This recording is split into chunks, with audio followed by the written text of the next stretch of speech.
Hello everyone! Tara, samahan niyo ako sa isa na namang episode ng paggawa ng matipid pero masustansyang patuka.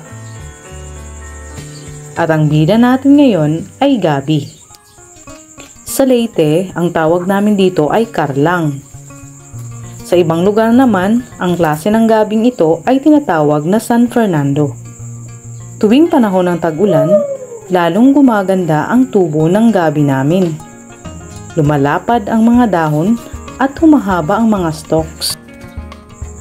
Kaso, hindi naman namin ito nakakain dahil hindi ito pwedeng gawing laing. Normally, hinahayaan na lang na malagas ang mga dahon nito at tuloy-tuloy naman sa pag-usbong ang bagong dahon.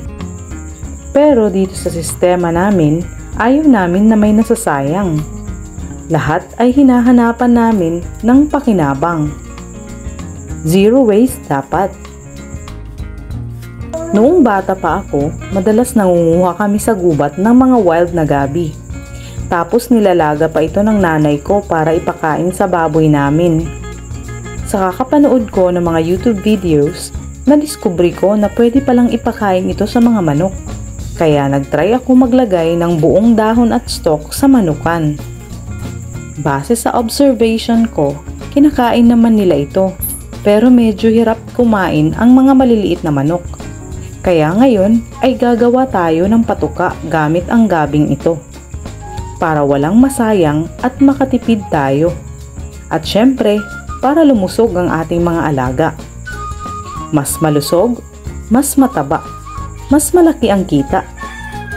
Ito na guys, yung na-harvest kong dahon at stalk ng gabi mula sa aming garden. Ang gagawin natin ngayon ay i-chop natin ito ng medyo pino, ng katamtamang pino, para makain ng mga manok. Para dito sa mga stalks, para mas mabilis natin itong mapino, ay gagamit tayo ng grater. Umpisahan na natin. So, simple lang. Ganito lang. Balito ang pinipili kong gagamitin para dito sa stalk. Kasi katamtaman ang pino nito. Ito naman sobrang pino. Actually, combination pala dapat. Kasi ito para sa sisew, ito para sa manok na malalaki. Ito muna ang side.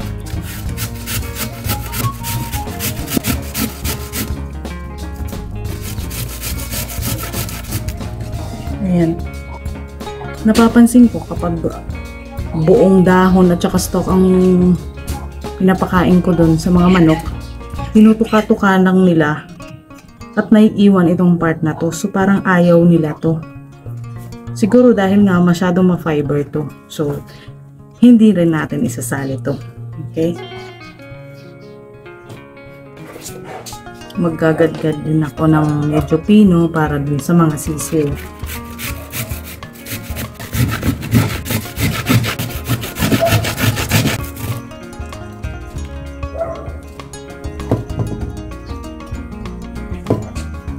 So, ayan na guys ang resulta.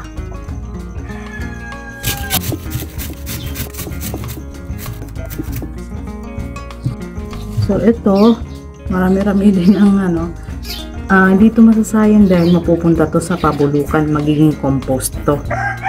So, ito na yung nagadgad na stalk ng gabi. Yung dahon naman ay i-chop natin.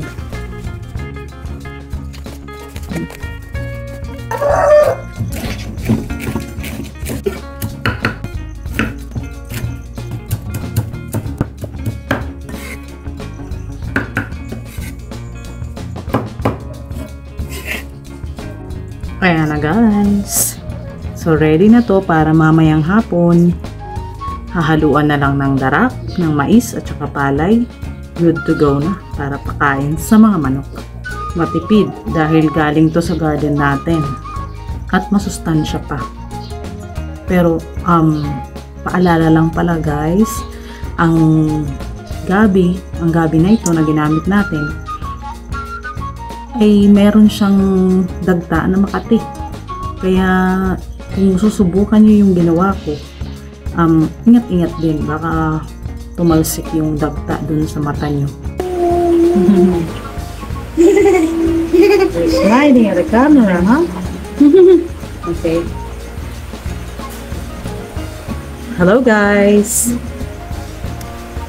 Bumabagyo na at sumasabay ang pa-blessing ng kapitbahay namin. Naambunan na naman kami ng bulaklak at talbos ng kalabasa na may kasama pang bunga. Nakakatuwa naman. Okay, as you can see guys, reject siya. Pero, ang kalahati ay maayos naman. Mapapakinabangan namin, magugulay ko bukas. Ngayon, ito,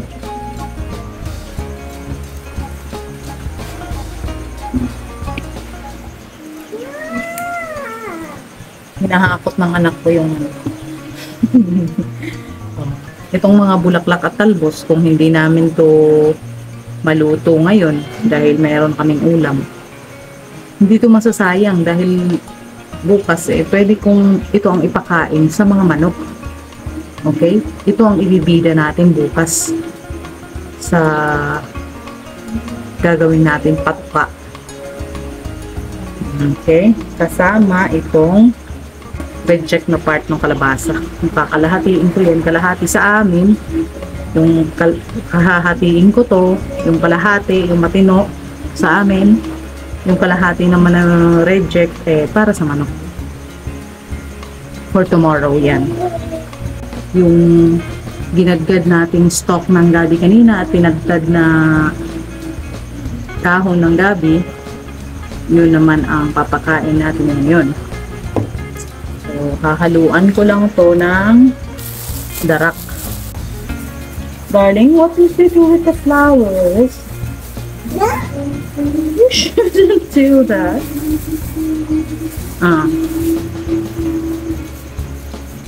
Yan.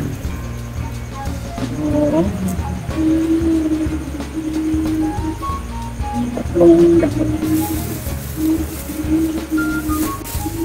Ito naman yung darak ng palay. Yung kanina darak ng mais yun. Ganun naman lagi sa mga nakaraan natin mga episode, ang panghalo talaga namin darak ng palay, darak ng mais. At kung meron tirang kanin, yun, isa din yun sa ihahalo. Hot butil mahalaga. So itong mixture natin na to medyo siya, dry. So haluan natin na tubig. Gamit tayo ng ladle kasi naalala ko makatpala to.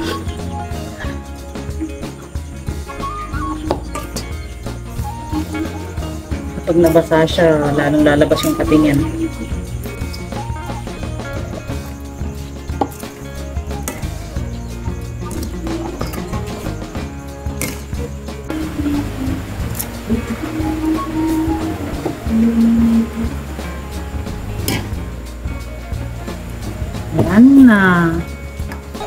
Yan na. So, papakain na natin to sa mga manok. Tara, samahan niyo ako.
Parang hindi nila ganong gusto yung yung gabi.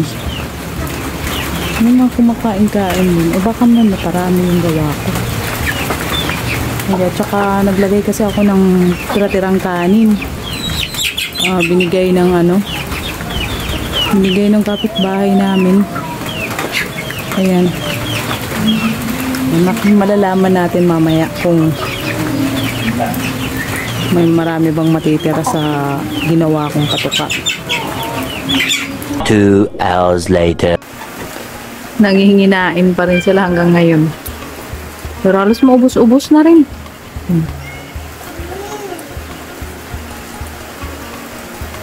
Akala ko hindi sila, inisip ko baka naumay na kasi kahapon yan din yung pinakain ko sa kanila.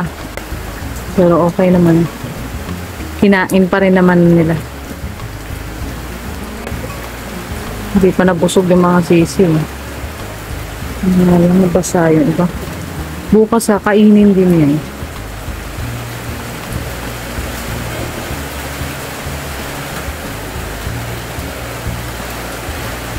Kung ano man ang hindi makakain dyan, bahala na mga microorganisms umubos niyan.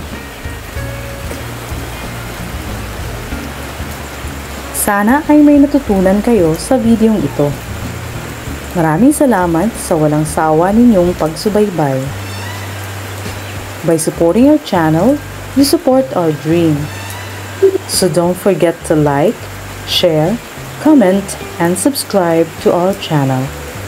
Let's grow!